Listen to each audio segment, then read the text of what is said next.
There's a well-known quote which says, life is what happens to us while we are busy making other plans. It's this unpredictability, hence unpreparedness, is what makes life so fragile, yet so beautiful. Friends, some 20-25 years ago, I lived a life that many would only dream of. I always wanted to be an acclaimed artist and be at top of my game. I came from Nepal and actually managed to be a popular and successful actress in Indian film industry. About 80-odd films in 5 different languages, multiple awards. To be honest, some quality and a lot of quantity. Everything that I had dreamt of, in fact, more than what I had dreamt of, was happening to me. What I didn't know, that while I was in this most heady, most enjoyable ride ever, life had planned something else for me. That I would be thrown into a whirlwind of things where slowly I'll start to lose it all. Initially, it started subtly, like I signed a bad film, which flopped, and I got a bad review. And then there was another, and another, and another. But I didn't care, because even then I had some good directors wanting me in their film. So I thought, well, I can always bounce back. But that didn't really happen. I had developed an unhealthy lifestyle, which was attracting wrong company. Restlessly, I was moving from one bad relationship to another one. I was in a mess, and I was in denial. I fell flat on my face when my marriage broke. And soon after, I was diagnosed with aggressive form of cancer. Even my cancer was of an extreme kind. Let me give you a tip of the iceberg of how gruesome my treatment was, my chemotherapy was. That it was not of balding of the hair, losing eyelashes and eyebrows and looking sick and sad. That's how we cancer patients look. From that glamorous diva to this, it was not looks. It was actually when I had to sign waivers for a permanent heart damage, a permanent ear damage, a permanent neuropathy problem, that my hand would be shaking for the rest of my life. It's then I got scared, really scared.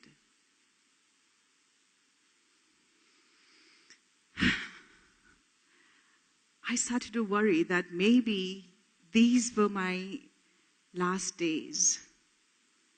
Maybe I was facing the D word, the unimaginable, unbelievable, unfathomable death. And then I started to think, if this was the end of my life, what did I do with my life so far? Did I live well? Was I proud of it? Of course not. I had messed it. I was living carelessly, ignoring my health, my career, people who cared for me and loved me. Friends, it's been 4.5 years. I'm cancer-free now. God has been kind. Life has been kind.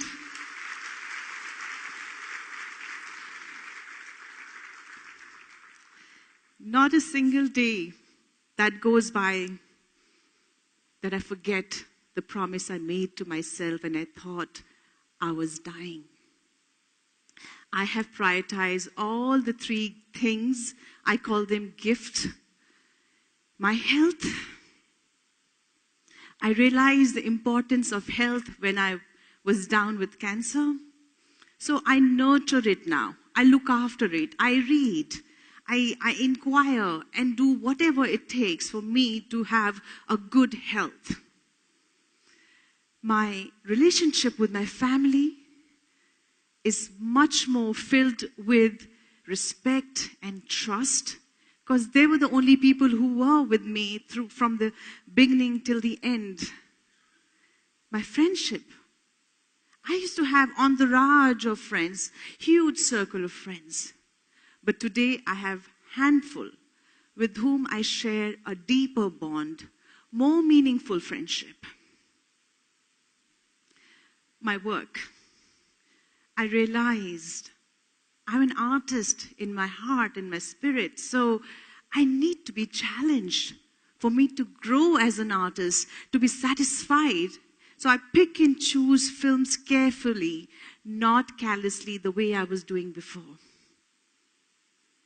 I also got fourth gift, and that is realization of value of service, of contribution. I would like to share a story. When not too many people were visiting me in hospital, there was this lady who would come and be with me on Sundays. She's a doctor, a pathologist in Cornell Hospital in New York. Her name is Dr. Navneet Narula. And she would come sit in that uncomfortable chair of hospital, and spend the entire day with me. I was very intrigued because she was very busy. So I asked her, why are you doing this? You're not my friend from the past, and you're not my fan for sure. You know what she replied? She said, Manisha ji, with the hope that you will do this to somebody else.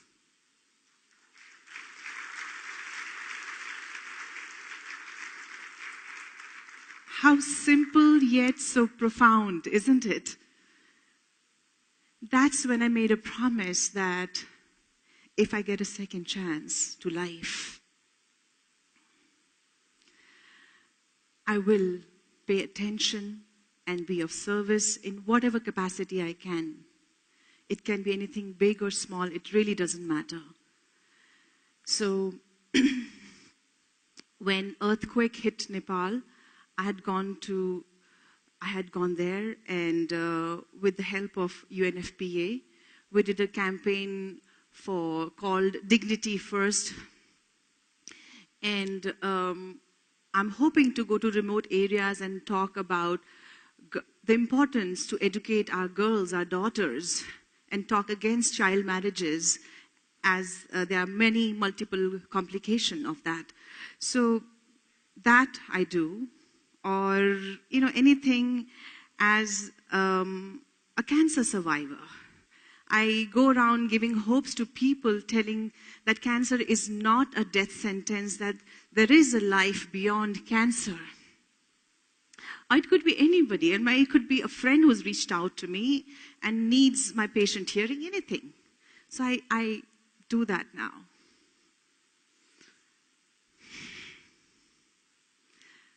A large part of my story, this gambit of experiences, the highs and the lows, this name, fame, glamour, and the depth of despair of cancer, traumatic chemotherapy, facing death, is not actually about the incidences.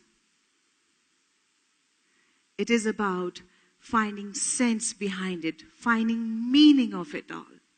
I had to make sense of things that had happened to me and the things that was happening to me.